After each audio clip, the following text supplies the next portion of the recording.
Hello everybody, Thomas here. Thanks so much for clicking on this video today. I just wanted to talk a little bit about the after credit scenes of Spider-Man No Way Home. And this is going to be a very quick video because really there's not too much to talk about of the mid-credit scene, and probably the after-credit scene I'll talk about in another video, but I'm still going to explain them a little bit here.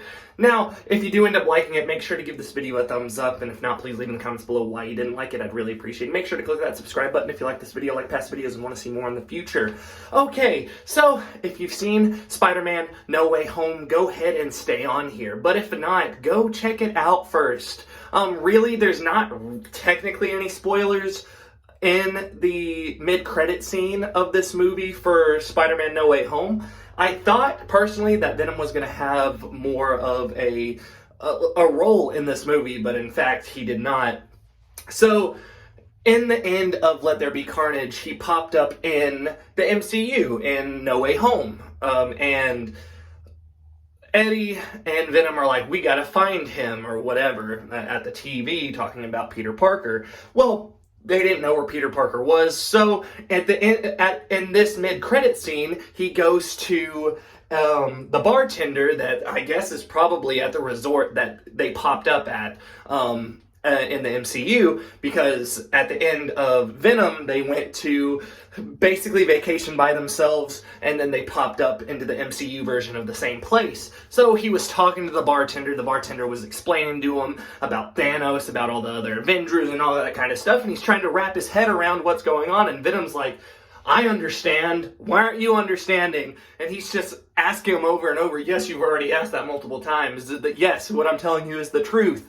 And then, because of the end of No Way Home, everybody from the other universes blipped back to their universe. So he popped back into the MCU, not the MCU, away from the MCU, but there was a little bit of Venom that got left behind. Not really sure how that would have ended up happening, but I am very excited about what it could be in the future, because obviously Eddie Brock, or at least this version of Eddie Brock, won't be the MCU Venom, obviously, or connected to the MCU Venom, but I still think it's going to be very interesting. But I'm willing to bet that everybody from those universes, from like the Sony Pictures universe with Venom, he's going to remember this information. Everything that was told to him, he'll remember. So as future, movies go along, he'll be like, okay, maybe there's more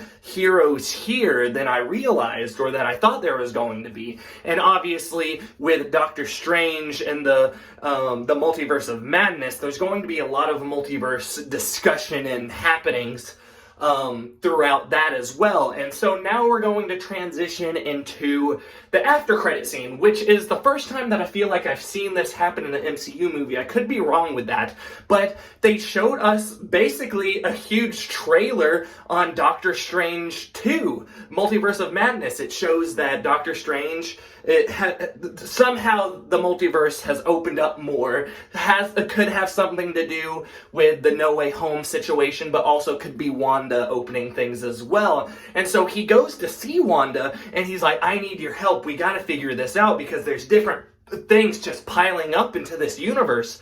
And I think that this is going to be the perfect opportunity to introduce X-Men in the universes, because in this MCU universe, because if everything's just piling up into this universe, I think it makes sense. You don't have to explain what mutants are. You don't have to do anything like that. You just have to pop them in, have the main characters from X-Men pop up into the MCU, as well as Deadpool. I think that would be really awesome and really entertaining. I think that it would be a really great happening. There's this huge flood at the beginning of the Doctor Strange after credit scene, and it's very visually pleasing, and there's a lot of information or a lot of imagery there. Not a lot of information of the movie itself, but there's a lot of imagery there, and it's very beautiful. It's a very beautiful scene. There's not much really else I could talk about, so that's probably it, because I didn't write anything down, I didn't record it, I haven't watched it again,